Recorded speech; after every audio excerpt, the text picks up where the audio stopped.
Welcome दोस्तों, कुंडलिनी और चक्रों के 5वें एपिसोड्स में आपका वेलकम है। इस एपिसोड में मैं प्राणायाम के प्रयोग को दिखाऊंगा और लाइव प्राणायाम ही दिखाऊंगा। और सबसे पहले मैं बता दूं कि शक्ति ओम करने से पहले आप वीरासन या वज्रासन, जिस तरह से मैं बैठा हूं, इसे करना सीख जाए।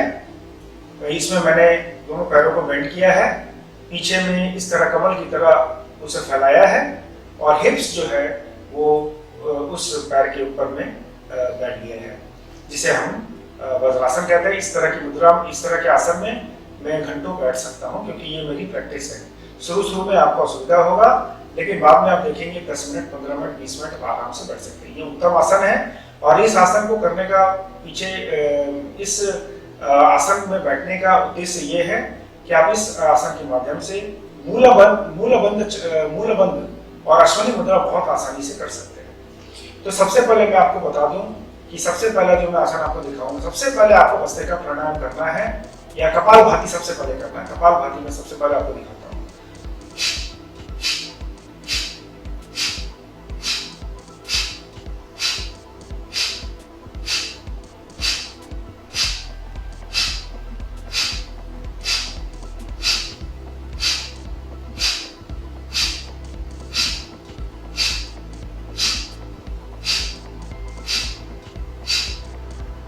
आप देख सकते हैं कि कपालभाति क्रिया करने में शरीर का कोई भी हिस्सा नहीं हिलता है, केवल पेट हिलता है।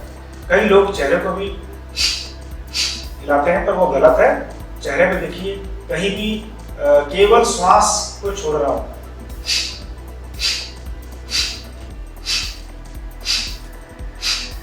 और अब्डोमेन पूरी तरह से अंदर की तरफ जा रहा है, बाहर की तरफ जा रहा है। बस यही क्रिया है। श्वास को फोर्सफुली छोड़ना है। श्वास आप अपने आप ही श्वास ले लेंगे, यानी श्वास छोड़ने की प्रक्रिया में ध्यान रखना है और आप आराम से कपालभाति एक मुद्रा पे कर सकते हैं। मैं इस मुद्रा पे कपालभाति को करता हूँ। मुद्रा के बारे में हम लोग विस्तृत में जानकारी लेंगे। दूसरा जो मैं कहना चाहता हूँ, भस्त्रिका प्राणायाम, यानी सबसे पहले ये क्रिया करके आप लंग्स को और अपने रेस्पिरेटरी सिस्टम्स को डिटॉक्सिफाई कर सकते हैं। डिटॉक्सिफिकेशन के लिए सबसे अच्छा क्रिया है। अभी भस्त्रिका प्राणायाम हम लोग करते हैं। अभी काफी दिनों से कोरोना में ये ऑक्सीजन को लेकर काफी कहानी चल रहा है। लोग ऑक्सीजन के आगे पीछे भाग रहे हैं, तो हमारे ईश्वर ने हमें 2 ऑक्सीजन लंग्स दिया है, जिसपे आप भरपूर ऑक्सीजन ले सकते हैं।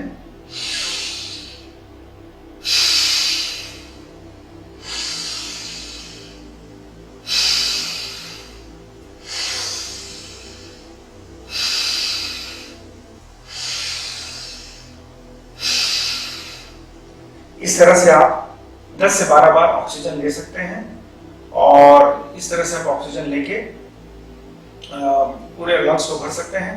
और लंग्स, इसी को भस्त्रिका प्राणायाम करते हैं। धीरे भी कर सकते हैं, फास्ट भी कर सकते हैं। रिसर्च में ऐसा पाया गया, धीरे धीरे यदि आप करते हैं, स्लो लॉन्ग ब्रीदिंग करते हैं,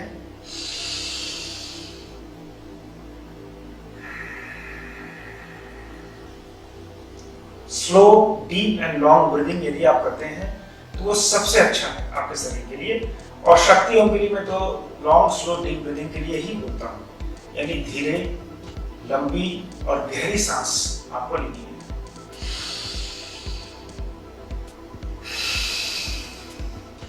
ऐसी प्रक्रिया आप कई बार कर सकते हैं। इससे आपका दिन भर का ऑक्सीजन जो है पूरी तरह आपके बॉडी में रहेगा। तो 10 से 15 बार भी कर ले तो काफी है। इसके बाद में एक नाड़ी शोधन की प्रक्रिया है, जो मैं आपको बता दूं, जो अल्टरनेट नॉस्ट्रल ब्रीदिंग बोलते हैं। इस तरह से इस मुद्रा में मैं करता हूं।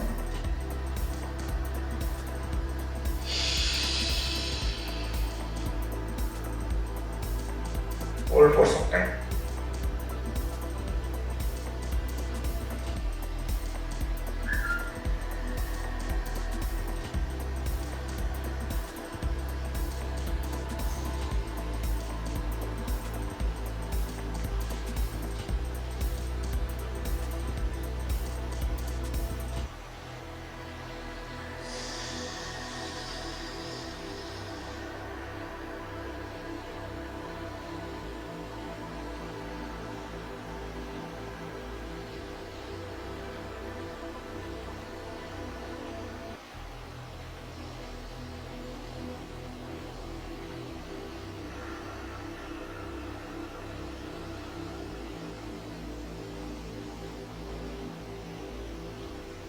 नाड़ी शोधन की एक प्रक्रिया पूरी होती है जब आप लेफ्ट से श्वास लेते हैं, होल्ड करते हैं और राइट से छोड़ते हैं श्वास को, फिर राइट से लेते हैं, फिर कुछ समय जो होल्ड करते हैं, फिर छोड़ते हैं, तब एक यूनिट पूरा होता है। ऐसा 8-10 यूनिट कर सकते हैं, यानी 8-10 मिनट कर सकते हैं।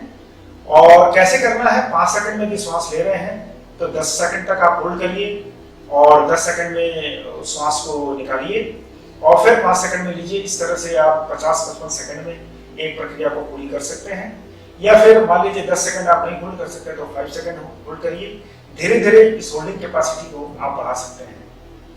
अब जो मैं तीसरी आपको जो इम्पोर्टेंट जो प्राणायाम बताने जा रहा हूँ, जिसके लिए मैंने आज ये प्रयोग किया हुआ है त्रिबंध आसन। उसके पहले मैं आपको बता दूं कि इसके पहले आपको मूलबंध करना आना चाहिए और अश्वनी मुद्रा क्या है ये आपको जानना चाहिए। पिछले एपिसोड्स में मैंने आपको बताया था कि अश्वनी मुद्रा क्या है और मूलबंध क्या है। तो मूल द्वार जो है हमारा, वो मूल द्वार को पूरी तरह से सिकोड़ना, उसके साथ उसका असर पेल्विक फ्लोर और जेनिटल्स के पास में भी उसका असर पड़ता है, उसे हम मूलबंध कहते हैं, यानी उसको हम बॉटम लॉक कहते हैं। और एक एब्डोमेन लॉक है ये, जो पेट की हवा को निकाल के पेट को पीछे की तरफ खिंचकाते हैं। और तीसरा जो है जालंधर बंध है, जो गले के पास में होता है। तो ये 3 बंद करके हम त्रिबंध आसन या त्रिबंध प्राणायाम को करते हैं।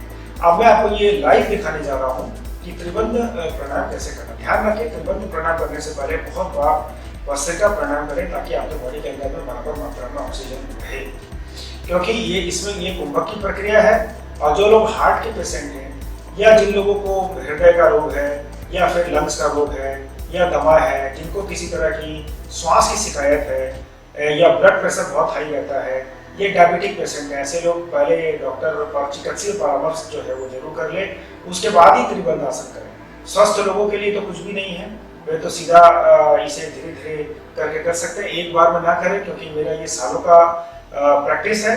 आप यदि पहली बार करेंगे तो 2-5-10 सेकंड के लिए करना, और यदि तीनों लॉक नहीं कर सकते हैं तो कम से कम 1 या 2 लॉक करें, इसके साथ ही शुरुआत करें। तो आप देखें किस तरह से मैं करता हूँ। सबसे पहले मैं हवा को निकालूंगा,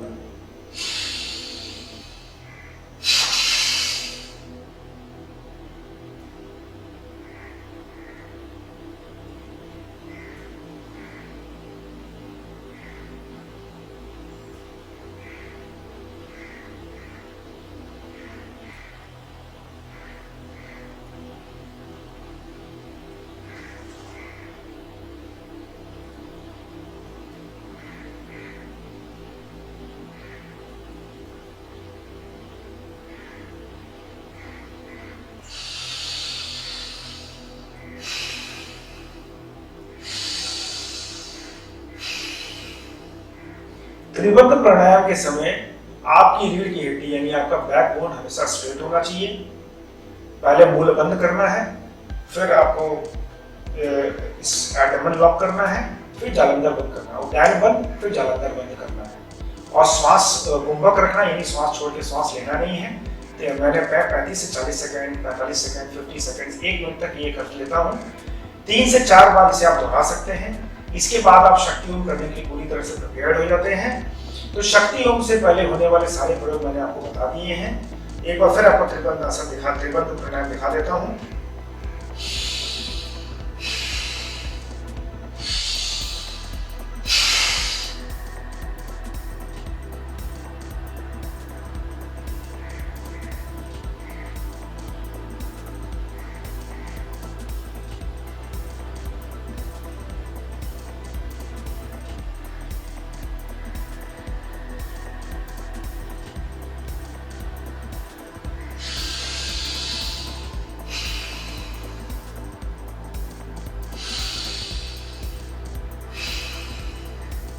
त्रिबंध आसन करते समय ये ध्यान रखें कि जितनी देर आप होल्ड कर सकते हैं, यानी कुंभक कर सकते हैं, उतनी देर ही करें। ऐसा नहीं कि आपको 40 सेकंड या 30 सेकंड करना। आप 10 सेकंड करना चाहते हैं 10 सेकंड से भी शुरू कर सकते हैं, 5 सेकंड से भी शुरू कर सकते हैं। सबसे पहले तो लॉक लगाना सीख लें। कुंभक तो आप बाद में भी सीख सकते हैं। यदि आप मूल बंद का प्रैक्टिस करना पड़ेगा, थोड़ा मूल बंद का प्रैक्टिस करने के लिए अश्वनी मुद्रा, यानी आपके मूल द्वार को सिकोड़ना छोड़ना, सिकोड़ना छोड़ना, यानी anus lock open, anus lock open, anus lock open. तो इस तरह की प्रक्रिया को पहले करनी पड़ेगी, जिसको इंग्लिश में भी कई एक कीगल एक्सरसाइजेस बोलते हैं, बट उससे थोड़ा डिफरेंट है क्योंकि ये आपके इंटायर पेल्विक फ्लोर और मूल द्वार और जेनिटल्स के पास में काफी असर आता है इसका। तो इस तरह की अश्विनी मुद्रा जो है वो अश्विनी मुद्रा नाम इसलिए पड़ा क्योंकि अश्व यानी घोड़े इसे करते हैं, और हमारे जो मूल द्वार के पास में सारे इससे जो निकले हुए नर्व्स हैं वो हमारे शरीर के सारे हिस्से में गए हैं, और मूल द्वार के नर्व्स का इम्पैक्ट किया हुआ अश्विनी मुद्रा सबसे ज्यादा इम्पैक्ट पूरे बॉडी में डालता है। इसीलिए मूल द्वार और मूलबंध और अश्विनी मुद्रा का इतना इंपॉर्टेंस है। तो ये सबसे पहले सीखना, ओम शक्ति ओम सीखने से पहले इसे सीखना बहुत जरूरी है, जो मैंने आज आपको लाइव दिखा दिया है। नेक्स्ट एपिसोड में शक्ति ओम का प्रयोग डायरेक्ट मैं आपको लाइव दिखाऊंगा। अभी के लिए केवल इतना। Thank you so much.